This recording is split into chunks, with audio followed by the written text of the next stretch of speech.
All right, everybody. Sorry about that hiccup. Was a slight email blurb. I want to get going on, even though we're a little late.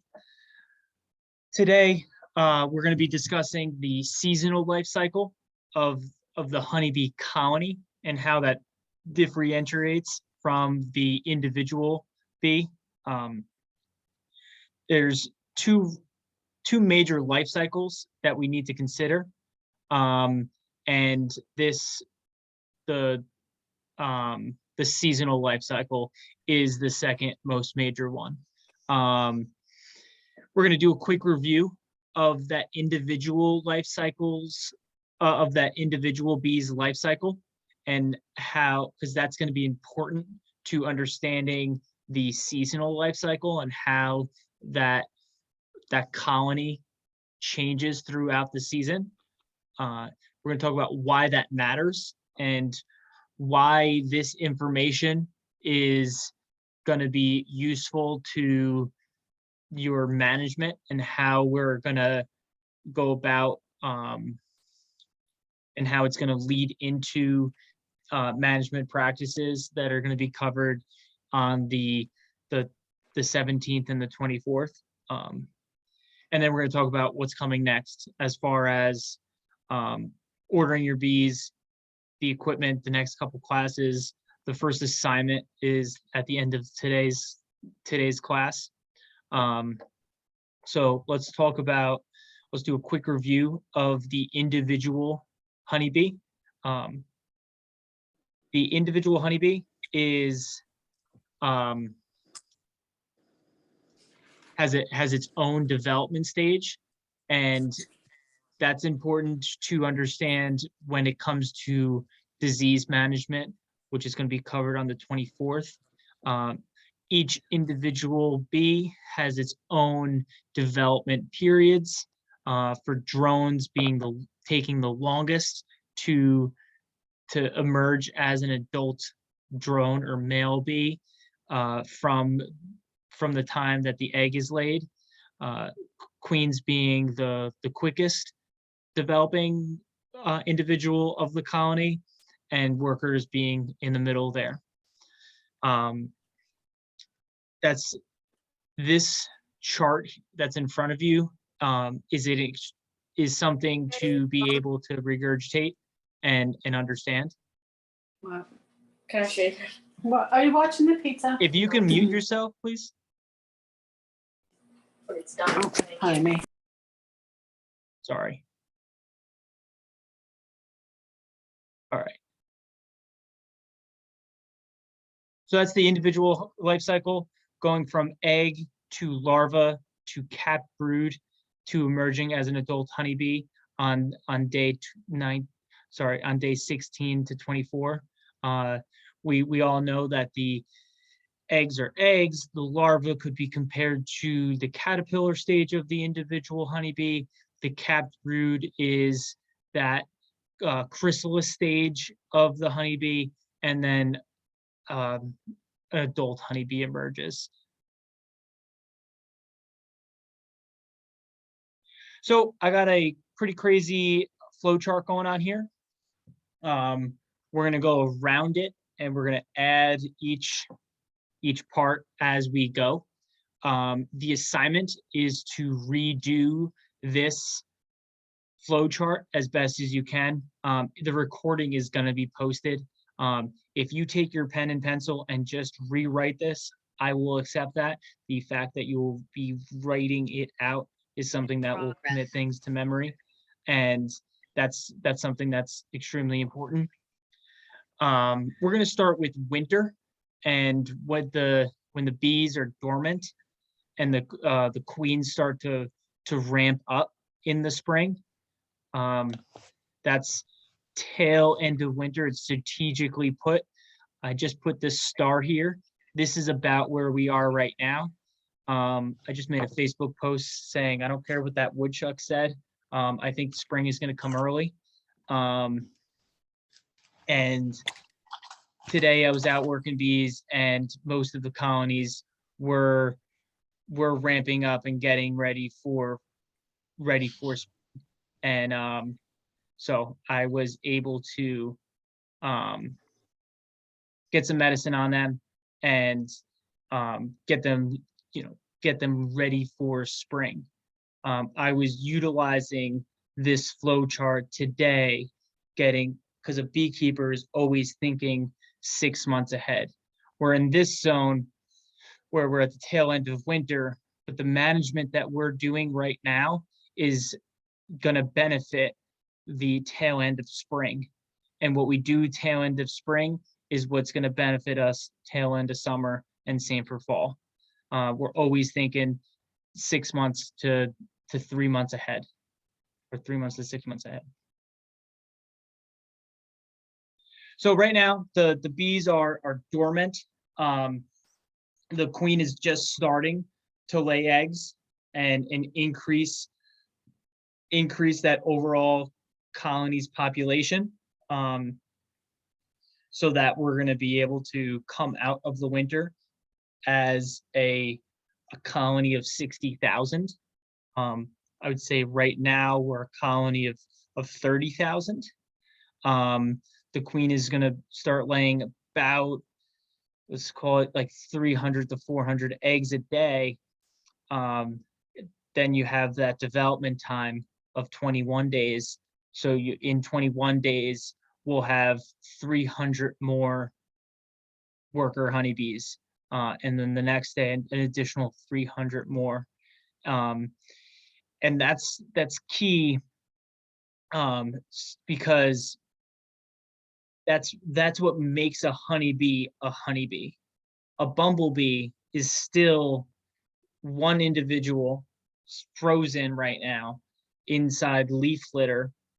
That queen emerges and starts a small colony of 2, and that 2 starts to 4, 4 turns to 8, and then 16.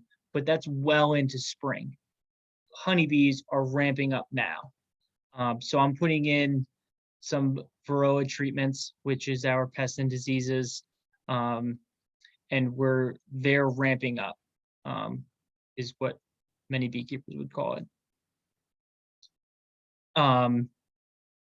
This, as I just said, that large population enables for the honeybees to exploit extremely early resources of pollen and nectar. Dandelions and maple trees being the real first sources of nectar, and skunk cabbage, pollen, and dandelions being the most early sources of pollen. And so this will happen, I would say, maple trees are going to open first week of March. Towards the end of March, dandelions are going to be opening up. Actually, certainly mid-March, dandelions are going to be open, where they're going to be fully open probably first week of April. Hopefully I can move that. If you have bees right now, and you have 2 colonies in your backyard, you're going into your 2nd year of beekeeping, this is the time of year that you want to put your water source for your bees out. What happens is the bees lock on to a reliable water source, and they have hard time to unlearn that. So if they end up finding the black tarp that covers somebody's pool and that ice melts, and they're utilizing that water that is sitting on top of that black tarp because it's warm, they're going to continue to use that water source throughout the summer, and then you're causing problems for your neighbors and things like that. That's just something that you don't want to get involved with. You don't want to be that guy. So if you have bees, you want to put your water source out now. Keeping bees in populated areas, just best practice is to always have a water source. It actually is state law to have a water source for your bees. But if you're in your second year, this is the time for water. I would say the week before you get your nucleus colonies, you want to put your water source out, just so that it's one less thing to think about when you have your bees showing up. Getting excited about that first nectar source. That was the first dandelion of 2020. She was a beauty. So I'm gonna move this down again. So after the dandelions, the black locust starts to flower. Black locust, I'd say, flowers first week of May, and that's when your bees can do one of two things. They can swarm or they cannot swarm. A beekeeper is trying to prevent what's called swarming, which is the natural reproduction mechanism for the honeybee. That's when half your bees leave with the queen to create a new colony. And as you see here, you have bees hanging off of a tree. They're out looking for a cavity to populate. So now there's two colonies instead of just the one. When the dandelions are blooming, what we're doing is we're adding honey supers. If this is your second year, you're giving them much more space than they need, so they think that they don't have the strength to reproduce, but they have the population to make a lot of honey. So as a beekeeper, we want to stay within the blue, and not swarm. So this is if the bees were left to own their own devices, and to do whatever they would like. Swarming tends to be correlated with the black locust bloom. There was a question here: how often do you freshen the water? I don't freshen the water. I keep it dirty and gross, actually. I dump a bunch of salt in it so that mosquitoes don't breed inside of it, but they tend to like the dirtier water. I don't know why, but they're attracted to that chlorine pool, saltwater pools in particular. There might be something about the minerals. There might be something that I'm missing, but it's something about the what's it called, the minerals that are inside of that water that tend to attract the bees to that water source, if there wasn't a water source that they're already locked onto, which they're locked on. So if the bees did swarm and they were up in that tree, they would find somewhere to go. I'm in northern New Jersey. This is the number one reason in this photo here, is the number one reason why we don't want that to happen, and that's because they can move into somebody's home. And just because we're in the densest state, I live in Bergen County, the densest county. We want to work towards minimizing swarming so they don't find somebody's house to move into, causing a problem. And that's one less ally to the beekeeping community, because they're paying for the removal of those bees.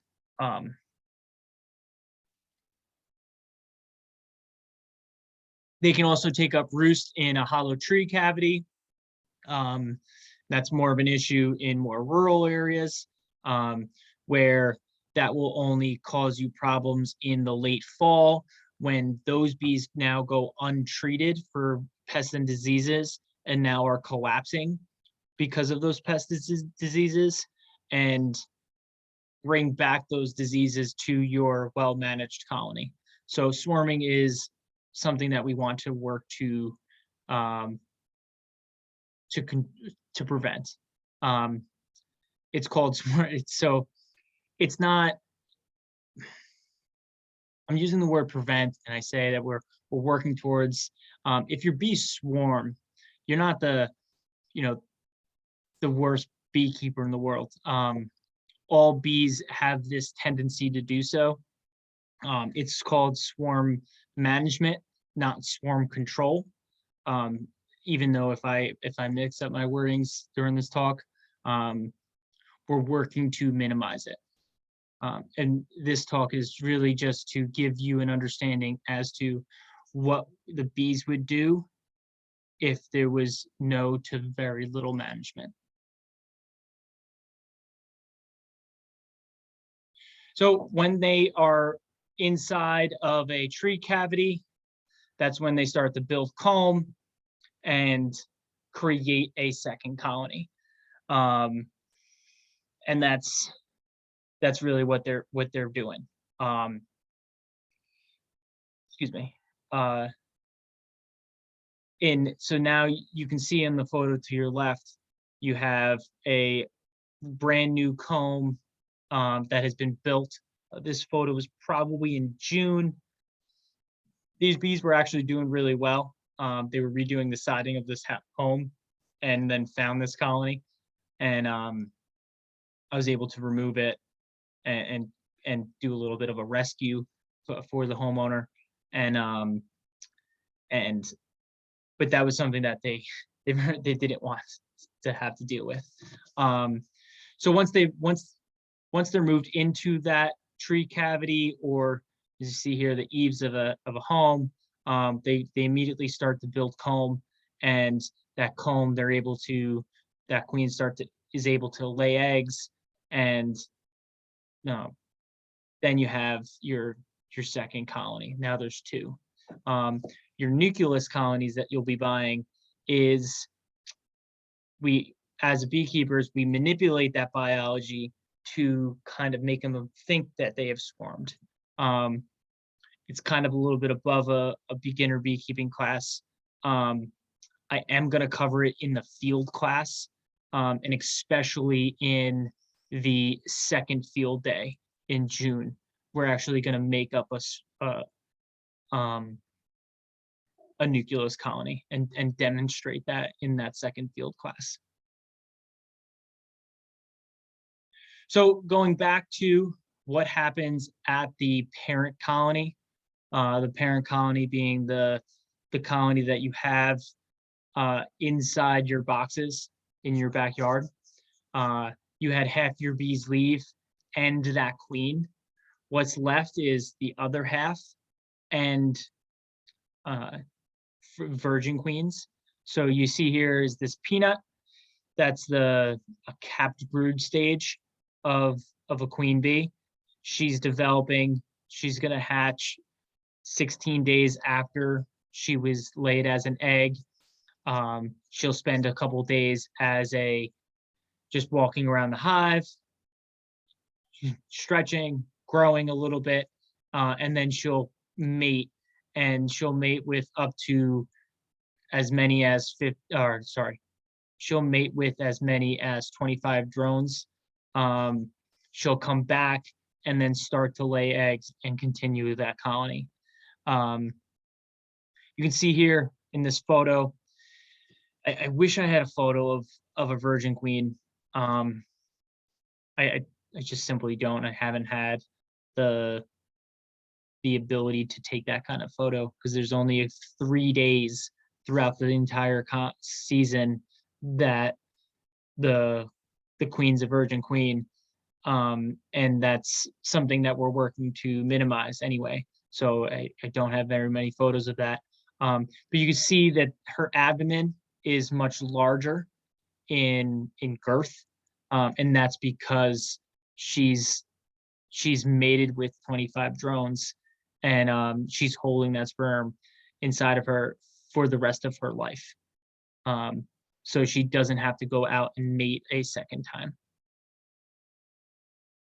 So the green line, the green line is what we're trying to do as beekeepers. We're trying to minimize the tendency and impulse to swarm so that we cut out the losing half your bees into the trees and minimize having to deal with a new queen, having to mate and all of that. We want to make honey.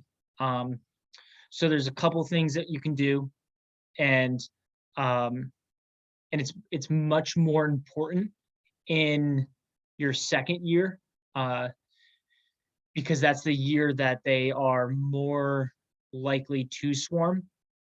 And I'd say that the number one thing that led to my success to minimize the swarming impulse is giving them ample room early spring. So April 1st, I'm giving each colony 3 honey supers above a queen excluder. That's some jargon that's going to be covered in the next class. As a first year beekeeper, we want to make sure that they have enough room. What that means is, as we feed sugar syrup, we want to, you'll hear a lot from other mentors, is feed sugar syrup so that they grow to take that 5-frame nucleus colony into a 10-frame full-size colony. And there's going to be people telling you feed. But you can feed to the extent that they have no more room to put that sugar syrup. So then they end up swarming on you.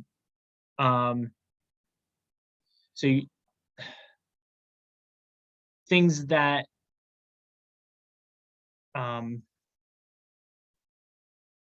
certain things that increase the impulse of swarming is room for that queen to lay, and that's what you're most concerned in your first year. So we want our colonies to grow and store away honey as beekeepers going into midsummer. And that's really because late summer we go into a nectar dearth. So let's go back a little bit. Late summer, I like to say on the 4th of July, I start to harvest my honey. And that's just a good time because, I don't know, celebrate the 4th of July and then go out and harvest honey. They've pretty much been making honey since May, so there's honey to be harvested, and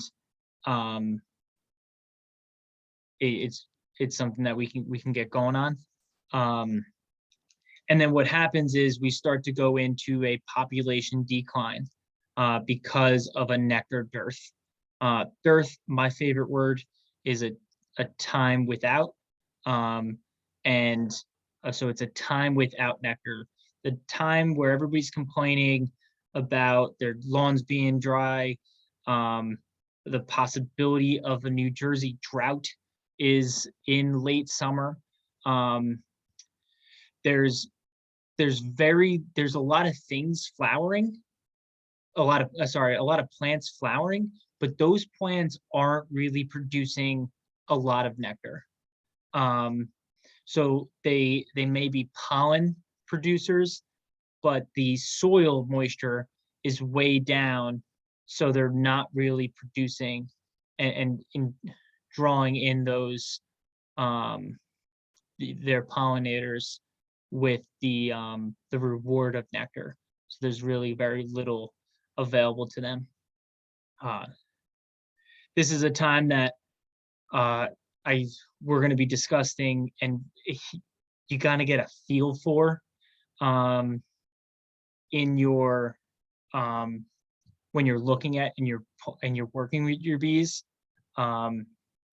realizing that they're a little bit, the temperament is changed a small bit, and because they are no longer out there working, and that feeling that it's hard to describe is something that we will talk about, and we will I'll give visuals for in the field class. Also, when I was talking about the dandelions, the black locust, the maples, it's really important to almost become a generalist ecologist with your honeybees.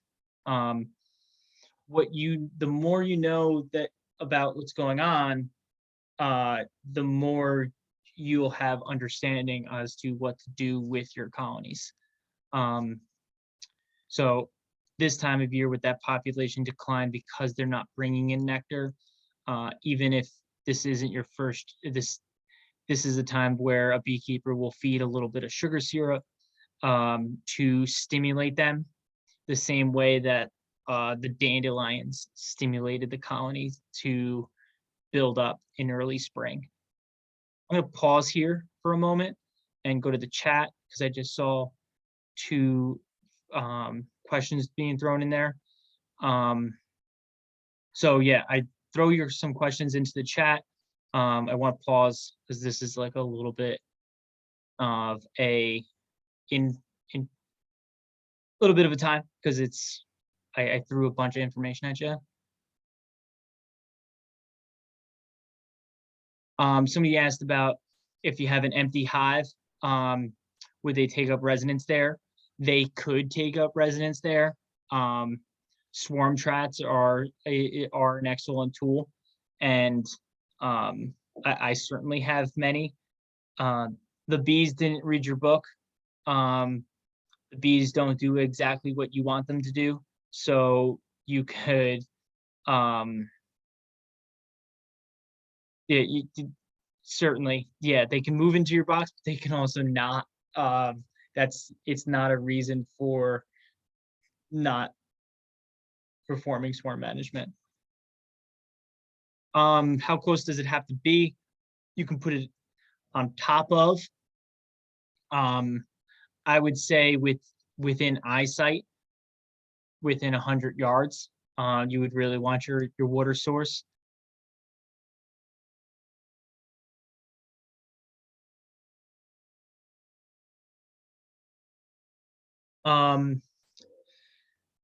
The iPhone question about starting your hive late, making your bees nasty, I would say no. Temperament is mostly because of the honeybees reacting to something. So are they more defensive because there's a nectar dearth and they're worried about another colony robbing them, or are they there also is a genetic component where they're overly defensive. No, nothing about starting the hive late would make them a little bit more defensive.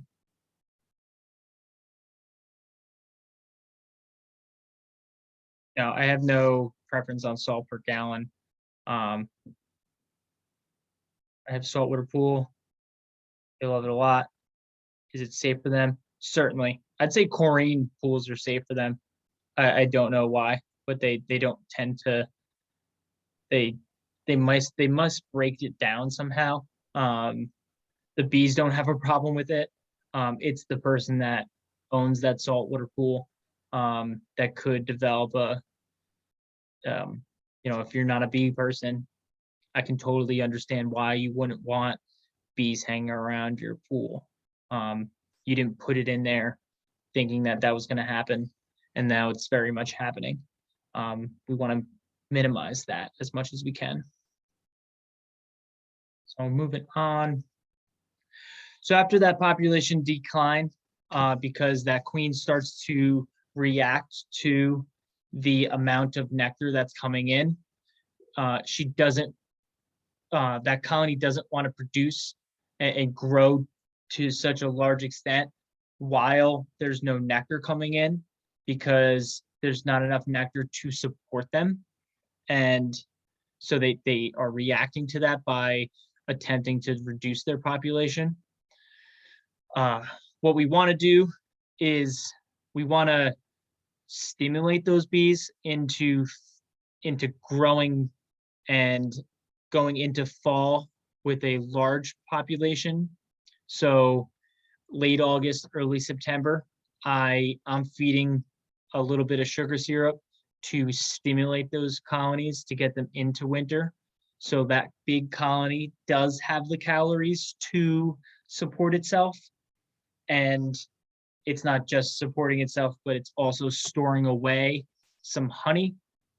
And then we're going into winter with a large, robust population. And they know what's coming. They know that winter's coming. So they're switching their development into not just workers, but also workers that are winter bees. Winter bees are actually morphologically different than summer bees. They have more what's called fat bodies. It's kind of from my understanding, a liver-like organ, and it enables that individual to be a better contributor to the overall winter survival of the colony. So having more bees is key, and having more winter bees is also key.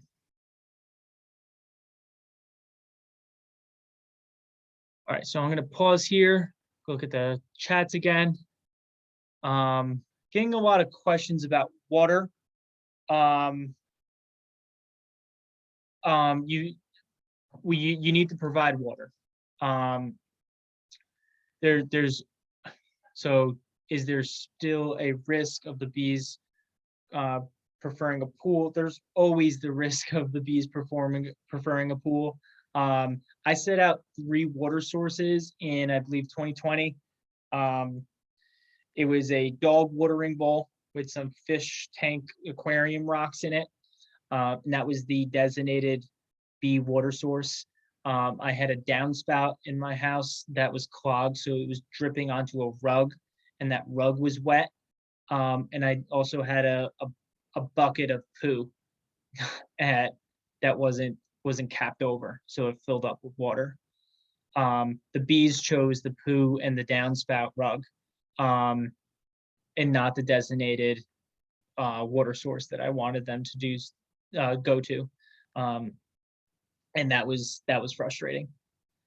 So there's always the risk. What is the medicine you're talking about earlier? Why do you treat for varroa mites so early in the season? So here's the question. Good segue. The medicine that I was talking about earlier was Apivar.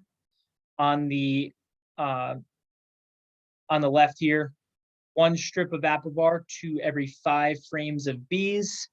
Apivar isn't the cheapest medicine that is available in the world, so the fact that I'm doing it early reduces the cost aspect to it, and it also reduces the need for more chemical. What this is doing, this is getting the bees, this is killing the mites that are on the bees right now, so that there are very few of them come spring. So I'm treating for 6 months ahead. I'm thinking, what are the bees going to be doing in 6 months? What could happen in that 6 months? Well, what could happen is that varroa mite population could explode because they grow in number under the capped brood, under that chrysalis stage of the honeybee. So I'm killing them now, so they don't even have a chance to do so. This photo here, this is master beekeeper Landy Simone. We're treating with oxalic acid vapor in late fall. This is an organic acid, oxalic acid, and it's a fog. This does not penetrate the cappings. So the fact that it doesn't penetrate those wax cappings of capped brood, it's useless in the middle of summer when there's a ton of brood in the hive. During that first stage, the first part of this talk, where the hive was dormant, this is the time for the oxalic acid. Here's Evan treating a hive with Formic Pro. Formic Pro is what I use as a summer treatment. It does penetrate those wax cappings. I'm using it at the tail end of that dormant, that decline stage in summer, so to knock down the varroa mite populations going into winter. So always thinking 3-6 months ahead. So knowing what the bees are doing that time of year allows you to pick the right treatment option for that time of year. What is appropriate for that time of year. So we're not going to be putting Apivar in our hives in April because we want to make honey. We're going to discuss this on the 24th, but Apivar is not approved for in-hive treatments while honey is being made. That's just one little snippet. So this class is going to slowly build onto itself. And so knowing this life cycle goes into slowly goes into understanding the varroa mite treatments.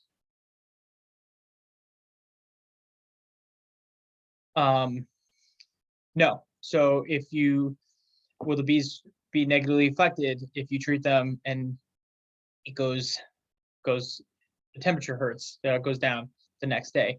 Not with Apivar, because it's just a piece of plastic. So it's less active when it's cold, but when the bees are walking across it, they're more active. That's when it's being used.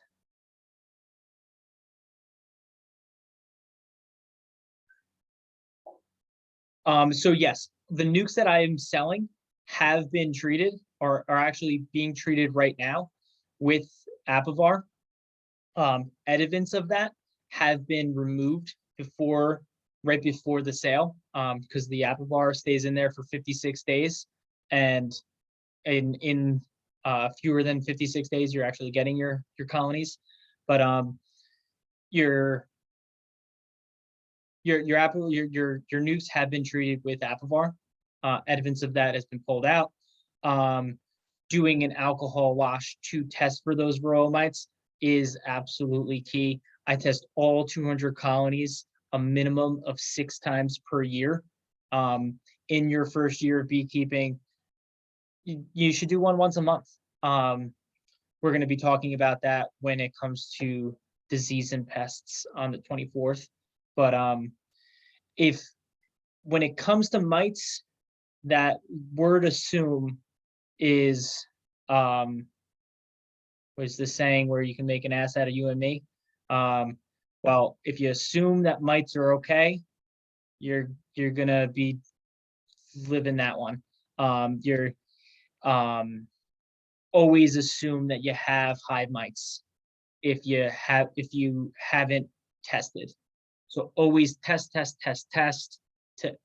so you don't have to assume, is how I would answer that.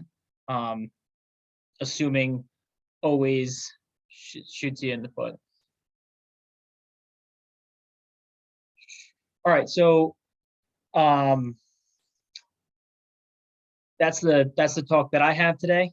We went a little bit much more quicker than I expected, about 40 minutes, which is good. So I encourage everybody, before I get into the announcements, if you're enjoying this class, if you're learning things, please write a review on Facebook or Google, following me and HarBee Beekeeping on all the social medias. It adds much more than you would think. So if you feel like you're gaining value to your hobby, please go ahead and let others know. that allows other people to find me in the future. The next talk, we're going to talk about equipment and the equipment that a person will need getting into the hobby.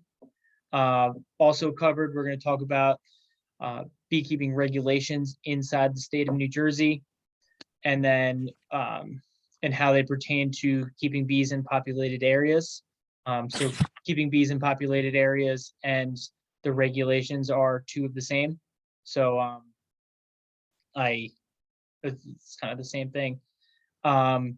Reading is that the one book that I suggest. It's escaping me the topic. In order to get the certificate at the end of this class, at the end of this course, you need to attend all 3 of the field days, and hand in all the assignments that are out there. They're all listed on the syllabus. This one is to draw a flow chart, including the words virgin queen, drone, mated queen, and swarm. Feel free to use more words. Those are the minimum. And email that to me with the subject line assignment. If you have any questions, those are my 2 emails. I check both of those at least twice a day. So I'm going to end the recording and then go to questions. Actually, I'm going to keep recording and then go to questions. In order, the order form has requeening. The order form about requeening, I'll answer that in a Facebook post and an email. With the purchase of a nucleus colony, you get a 10% off on a queen come late June. Requeening hives adds is beneficial for a multitude of reasons. That was a stutter. Multiple of reasons. One being, with as it pertains to this talk, is during that decline stage in late summer, requeening with a young vigorous queen allows you to go into winter with even a larger population of workers. So yeah, it's something that I do recommend in requeening. That question there is to get a gauge as to how many queens I need to have ready for people that are going to be interested in requeening. You send. I'm going to be talking about all the bee meds on the 24th, and there's a whole slew of resources with more in-depth lists and comparisons that I would ever be able to do. So on the 24th, that is when those medications will be listed.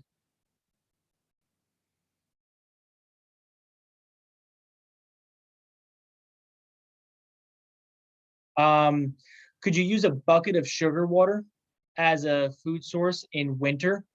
I'd say no, for 2 reasons. One being obvious, that bucket of sugar is going to freeze. Winter is cold. Also, you don't want to put liquid sugar into the hive.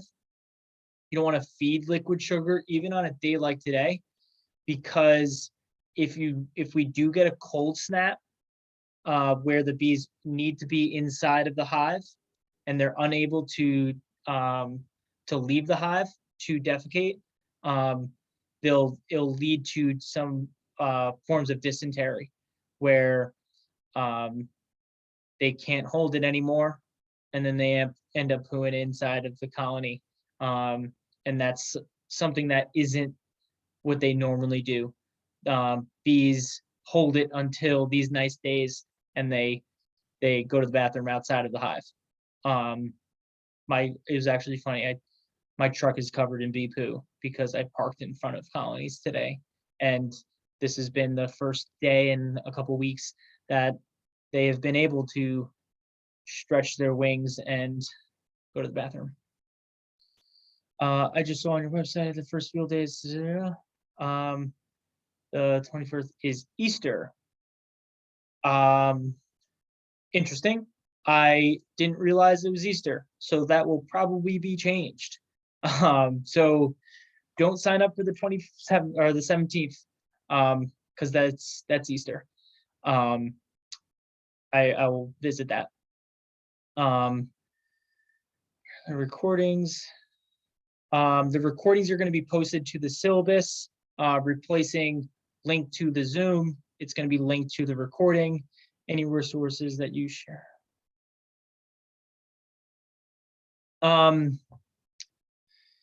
I don't have a monthly checklist. I do plan on developing something along the lines of a monthly checklist for the maintenance.